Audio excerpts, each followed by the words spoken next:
After finishing the last Bond movie, I wanted to try and find something that I've never done before. And I kept reading scripts and there was nothing that I wanted to do. And eventually my agent and Pippa, who's producing this movie, said, why don't you just write your own script? And I made a lot of fuss about, I don't write, They said, just try. This film is very much Sam's passion project. It's a thing that he had in his mind for a number of years and was just looking for a way to get the chance to make it. The idea for the movie came from when I was a very small kid. My grandfather fought in the First World War. His name was Alfred Hubert Mendes, and he went to war in 1917. He was a messenger on the front lines, and he was given the job of carrying the message from post to post. And I started with this fragment, really. Cut. Very good. Blake, pick a man, bring your kit.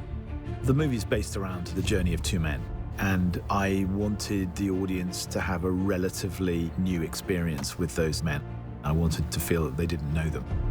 And it's a real luxury to be able to make a movie on this scale with two actors who really are, relatively speaking, new to the game. George MacKay and Dean-Charles Chapman, who are playing Schofield and Blake, both of them are extraordinary young actors. George embodies some of the qualities that I was looking for. There's something about him that's slightly old-fashioned and internal. And then Dean-Charles Chapman, who plays Blake, is a wonderful, instinctive actor. Must be something big if the General's here. You have a brother in the 2nd Battalion. Yes, sir. They're walking into a trap. Your orders are to deliver a message, calling off tomorrow morning's attack. Fundamentally, it's a very simple story. Two men have about 8 hours to get from one part of the Western Front to another. Action! You've got to cross into enemy territory on a race against time to deliver a message that will save 1,600 lives. Let's talk about this for a minute. Why? If we're not clever about this, no one will get to your brother. I will. Blake is the heart of the film. It's Blake's love for his brother which accelerates the story and gets them moving. Come on! In many ways, the movie's about that friendship and what happens to it. They help each other, but in ways they don't really fully comprehend. If you don't get there in time, it will be a massacre. Good luck. From the very beginning, I felt this movie should be told in real time. Every step of the journey, breathing every breath with these men, felt integral. And there is no better way to tell this story than with one continuous shot. From the first moment I talked to Sam about the idea of it as a one-shot movie, I knew it was going to be really immersive. Stay low. It's meant to make you feel that you are in the trenches with those two young men. And the camera never, ever comes away from the two characters. Sometimes you have a camera being carried by an operator, hooked onto a wire, and the wire carries it across more land, and it's unhooked again. That operator runs with it, then steps onto a small Jeep, which carries him another 400 yards, and he steps off it again and goes round a corner. There's always that sort of get-out-of-jail card that you have with the movie. Well, we might be able to cut around this, or we might take that scene out. That's not possible on this film. The dance of the camera and the mechanics all have to be in sync with what the actor's doing. It's like a piece of theatre every take. Once it starts, it can't stop. If something goes wrong, you just have to keep going. And there were so many scenes that I just completely got lost in. I'm sorry! Rocketman. Send me through. Orders from the General. Sometimes a scene was 6 minutes long, and when they'd call cut, I would completely forget who I was, and I was Blake. If you told it in a conventional way, I don't think you would have felt the energy. You're always moving forward. You never go back. And the planning was absolutely key.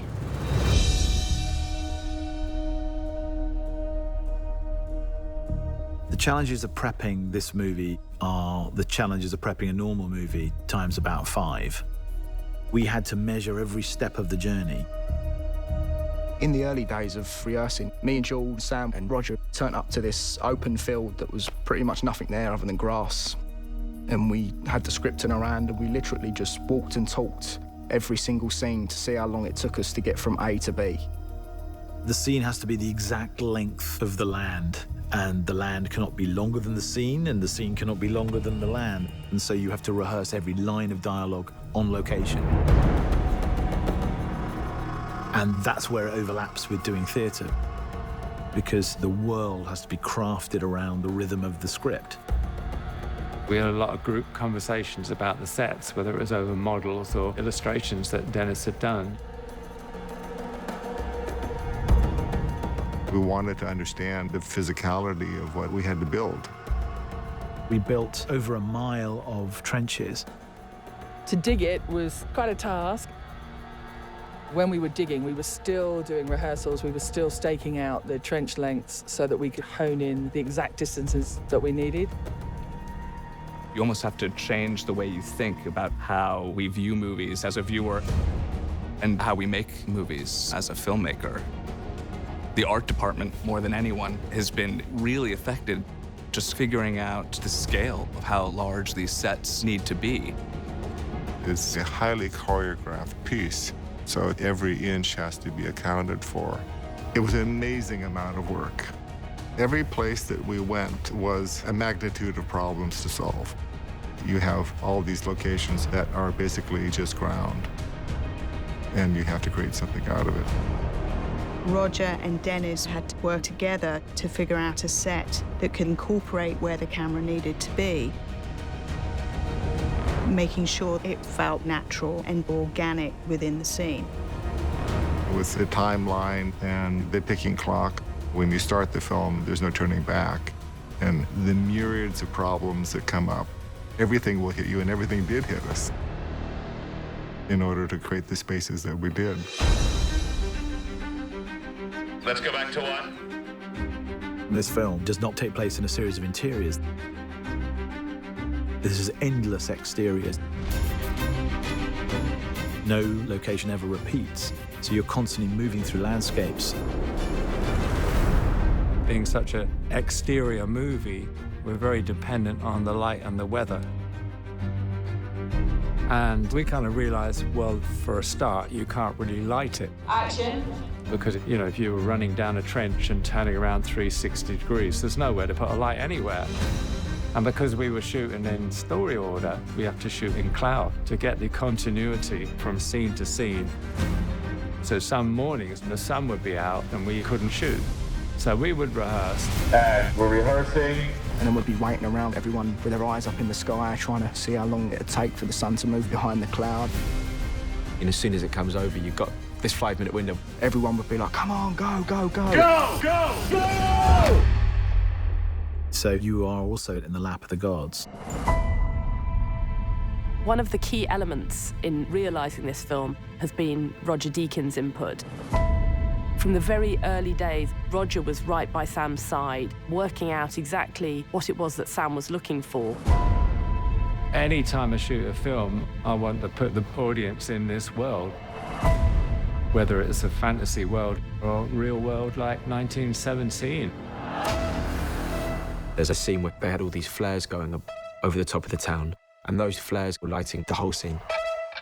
So we needed to figure out how much time the flares needed to be in the air to get the look we were after. They had this model where they were testing which way the shadows moved. What was key was the way the light fell through the windows to create the shadow and the layers of light. It almost feels like the ground beneath his feet is moving because the light is moving. There's something nightmarish about it and strange. What Roger Deakins has done with this film is amazing. Some of the camera work just blew my mind. Roger is always so inventive. It was like no other form of filmmaking that I've ever experienced before. You have to construct a journey for the camera that's every bit as interesting as the journey of the actor. What I wanted was one ribbon, like a snake, moving forward, in which the information that you needed happened to fall in front of where the camera was pointing. The fact that we're moving always forward, it does have a compound effect, a gradual growing menace.